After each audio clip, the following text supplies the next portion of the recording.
Welcome GRD131, Graphic Design 1, and I just wanted to go over our discussion topic, which was our Quaker Oatmeal Squares cereal box. And we talked about some colors and some textures and things that are repeating throughout, kind of identifying those and then seeing how they work together. Now, everybody caught some of the repeating things. They caught the blue color of the band in the middle and the blue bowl, which is repeating. There's also kind of a light blue color right here where the flavor is kind of toned down a little bit, so it's kind of a version of blue. And again, the blue works nice with the off-white, this kind of cream color in the background, and the browns and the off-whites and beigey colors in the cereal themselves. It creates a nice contrast of the cool of the blue with the warm of these colors. This would be the cool of the blue with the warm colors going on in the cereal and whatever's going on back here, and just the kind of cream color background. It goes real nice, very earthy colors contrast nicely with cool blue colors like that. And again, we have the blue repeated.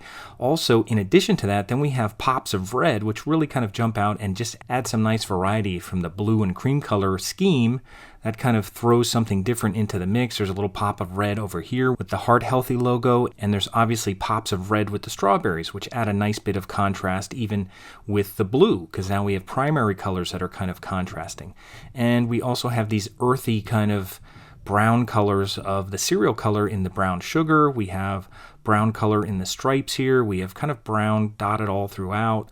We have some textures repeated. The textures of these cereal pieces here, these oatmeal squares, are kind of repeated back here in the background.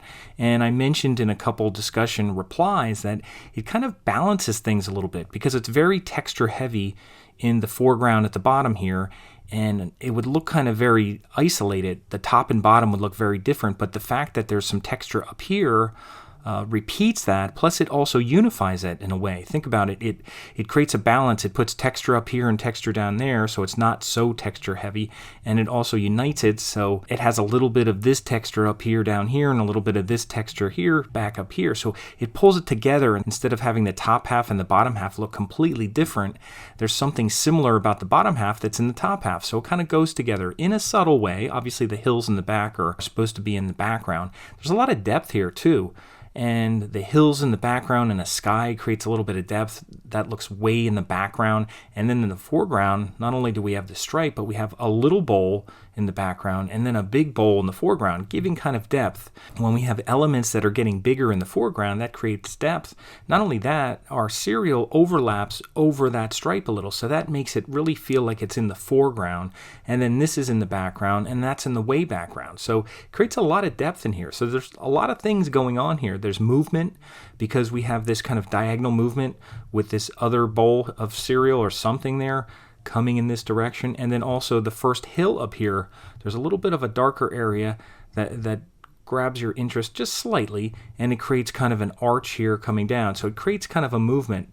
Remember, we're always kind of going from top left to bottom right, and it kind of creates that movement, that diagonal movement that leads you into the logo, leads you into the title of what it is, and then we have the bowl, which is circular, which kind of leads you around, but it's cropped off at the bottom, making it look really big because they always want to make cereal look real big. There's also the arch of the logo, which is repeated. This arch is kind of repeated in the cereal bowl, so we have arch, arch.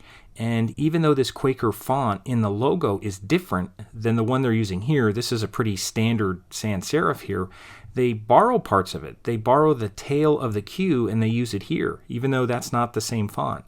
And they borrow the little kind of dip in the A and they put it in here in this A. And obviously they changed it just to kind of, I guess, unify it a little bit to make it look more, I guess, distinctive. So it's not completely generic. By putting the tail of the Q like that and making the A like that, it seems a little bit more of the brand by borrowing that, even though it's a different font. And they didn't do that down here because it's just the flavor, but the name of the cereal, they look at that as something identifying that particular brand of cereal, since they do have different, they have brown sugar and cinnamon and some other things that they have of this cereal. So there's a lot of things going on here. It's a really neat looking layout. It has nice colors. It has nice areas of texture, nice areas of kind of softness in the background, and just a really nice graphic design piece to look at. And they do a really nice job with it. And it really stands out nicely in this kind of realm of cereals in the supermarket. But just wanted to point that out. Everybody did a really nice job of picking things out. So hopefully you're starting to see those things, and you're also starting to think about why. Why are they doing it? Because it creates unity. Having blue here and blue there creates unity. Having kind of the earthy color here and the earthy color there makes everything work together. So everything works together so it doesn't look like there's a top half and a bottom half. By overlapping things, just overlapping, it kind of unites these things a little bit so they don't look so distinctive. They don't have, if you just had a bar like this can separate, but the fact that you're overlapping this bowl here kind of joins it a little bit. So it's those little subtle things that really make for a nice design. So I just wanted to point that out in our discussion on the Quaker Oatmeal Squares.